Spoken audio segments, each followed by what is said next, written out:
عام طور پر لوگ پریشان ہوتے ہیں، دکھی ہوتے ہیں. مثلا ایک شخص ایک بزرگ کی محفل میں آیا اور اس نے کہا کہ میرے حالات بہت تنگ ہیں، مجھے بہت پریشانی ہے، میرا رزق بہت تنگ ہے، تو آپ مجھے کوئی وظیفہ بتائیے. تو انہوں نے اس کو کہا کہ کثرت سے استغفار پڑھو. دوسرا آیا، اس نے کہا بچوں کی شادی نہیں ہوتی، تو آپ نے اس کو بھی کیا بتایا کہ کثرت سے استغفار کرو. تیسرا آیا تو کہنے لگا کہ بہت قحط سالی ہے، فصلیں اچھی نہیں ہوتی، تو آپ نے اس کو بھی استغفار کا بتایا. تو کسی نے ان سے پوچھا کہ بھائی 3 لوگ آپ سے 3 ڈفرنٹ مسئلے لے کر آئے ہیں، اپنی پریشانیاں لے کر آئے ہیں، آپ نے تینوں کو ایک ہی چیز بتائی ہے.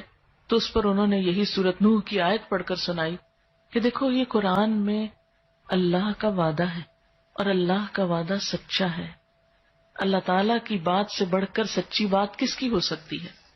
ہمارے پڑھنے میں کمی کوتاہی ہو سکتی ہے، لیکن اللہ کی بات میں کوئی شک نہیں. ذالک الکتاب لا ریب فیہ، یہ وہ کتاب ہے جس میں کوئی شک نہیں. لیکن یہ ہے کہ بعض اوقات ہم خود پڑھنے میں کوتاہی کر دیتے ہیں. تو جن کا رشتہ نہ ہو رہا ہو وہ بھی، جن کا ہو چکا ہو اور شادی کے پرابلمز ہو وہ بھی، جن کا ہو چکا اور پھر بچے نہ ہو وہ بھی، ان سب کے لیے ایک ہی وظیفہ ہے، اور وہ کیا ہے؟ استغفار کا. پھر اسی طرح ایک اور جگہ پر ایک اور پیغمبر نے اپنے لوگوں سے کہا وَاسْتَغْفِرُوا رَبَّكُمْ ثُمَّ تُوبُوا إِلَيْهِ إِنَّ رَبِّي رَحِيمٌ وَدُودٌ. اپنے رب سے معافی مانگو اور اس کی طرف پلٹ آؤ، بے شک میرا رب رحیم ہے اور اپنی مخلوق سے بہت محبت رکھتا ہے. یعنی جب کسی بندے پر کوئی تکلیف آتی ہے تو ایسا نہیں کہ اللہ تعالیٰ اس پر خوش ہوتے ہیں اور جان بوجھ کے ستانا چاہتے ہیں بندوں کو. اللہ تو بندوں کے حق میں بہت مہربان ہے. پھر سوال یہ پیدا ہوتا ہے کہ تکلیف آتی کیوں؟ اگر وہ ہم سے محبت کرتا ہے اور وہ بہت مہربان ہے. تو بات یہ ہے کہ کچھ چیزیں ہم اچھے حالات میں سیکھتے ہیں اور کچھ چیزیں ہم ہارڈ شپ سے سیکھتے ہیں. کچھ نعمتوں کی قدر ہم اچھے طریقے سے ویسے ہی کر لیتے ہیں اور کچھ چیزوں کی قدر ہمیں اس وقت آتی ہے جب کوئی مشکل پیش آتی ہے.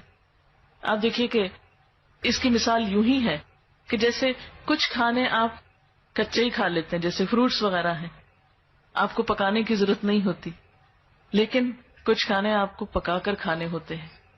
اسی طرح زندگی میں کچھ حالات ایسے ہوتے ہیں کہ جن میں آپ آرام سے سیکھ جاتے ہیں، یا کچھ باتیں آپ کو بغیر کسی مشکل کے سمجھ میں آ جاتی ہیں، لیکن کچھ باتیں آپ کو مشکل آنے پر سمجھ آتی ہیں. اور جس طرح انسان پختہ اور میچیور ہوتا ہے مشکلات میں، آپ نے دیکھا ہوگا کہ جو بچے ہارڈ شپس میں پلتے ہیں وہ بڑے ہو کر ان میں اسٹیمنا زیادہ ہوتا ہے، لیکن جو بچے بہت نعمتوں میں اور نازوں میں پلتے ہیں وہ اتنے بہادر اور اتنے ہمت والے نہیں ہوتے. اس لیے دھوپ اور چھاؤں، غم اور خوشی دونوں اس کائنات کا حسن ہے. دن اور رات ایک بہت بڑی نشانی ہے ہمارے لیے. تو اس لیے جب تکلیف آتی ہے تو اس موقع پر انسان اللہ کی طرف زیادہ رجوع کرتا ہے، اللہ کو زیادہ یاد کرتا ہے، زیادہ ذکر کرتا ہے، اور اس طرح انسان کے گناہ دنیا میں ہی معاف ہونے لگتے ہیں. ایک اور جگہ پر آتا ہے وَأَنِ اسْتَغْفِرُوا رَبَّكُمْ ثُمَّ تُوبُوا إِلَيْهِ يُمَتِّعْكُمْ مَتَاعًا حَسَنًا. اور یہ کہ تم اپنے رب سے معافی چاہو اور اس کی طرف پلٹ آؤ تو وہ تم کو اچھا سامان زندگی دے گا.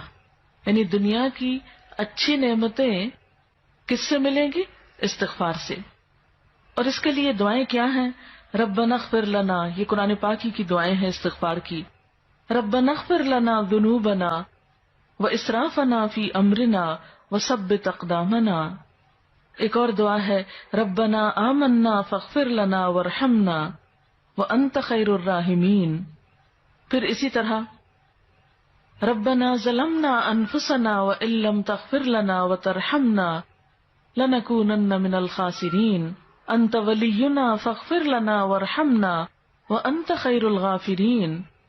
پھر اسی طرح ربنا فاغفر لنا ذنوبنا وکفر عنا سیئاتنا وتوفنا مع الابرار. پھر اسی طرح رسول اللہ صلی اللہ علیہ وسلم نے بھی کچھ ایسی دعائیں سکھائی ہیں جو استغفار کا ذریعہ ہیں.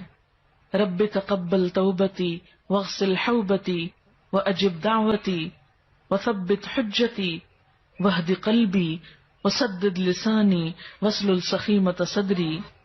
رب اغفر لی وتب علی انک انت التواب الغفور استغفر اللہ الذی لا الہ الا هو الحی القیوم واتوب الیہ اللہم انی ظلمت نفسی ظلما کثیرا ولا یغفر الذنوب الا انت فاغفر لی مغفرۃ من عندک وارحمنی. اسی طرح اللہم اغفر لی خطیئتی وجہلی واسرافی فی امری وما انت عالم به منی اللہم اغفر لی جدی وہزلی وخطیئتی وعمدی وکل ذالک عندی. اسی طرح اللہم اغفر لی ذنبی کلہ دقہ وجلہ واولہ وآخرہ وعلانیتہ وسرہ. تو یہ استغفار کی دعائیں جو ہیں یہ انسان کے لیے بہت سی رحمتوں اور بخششوں کے اور عنایتوں اور برکتوں کے دروازے کھولتی ہیں. استغفر اللہ استغفر اللہ استغفر اللہ اللہم اغفر لی اللہم اغفر لی. کیونکہ ہر روز انسان کے اوپر مختلف طرح کی حالتیں آتی. انسان جس وقت بھی پریشان ہو، جس وقت بھی غمگین ہو، جس وقت بھی دکھی ہو، فوراً اگر اپنے رب کو پکارنے لگے تو انشاءاللہ وہ غم اور دکھ جو ہے اس سے انسان کو فوری طور پر ریلیف ہوگا. جیسے جسم کے اوپر پہنچنے والے زخم اور تکلیفیں ہوتی ہیں نا، تو ان کو اگنور نہیں کرنا چاہیے. مثلا اگر کہیں کٹ لگ گیا تو آپ اس کو ایسے نہیں چھوڑیں گے، اس پر کوئی دوا لگائیں گے یا کوئی پٹی لگائیں گے یا اس کو صاف کریں گے یا اس کو مرچوں سے، صابن سے، اس طرح کی چیزوں سے بچائیں گے تاکہ وہ بڑھے نہیں.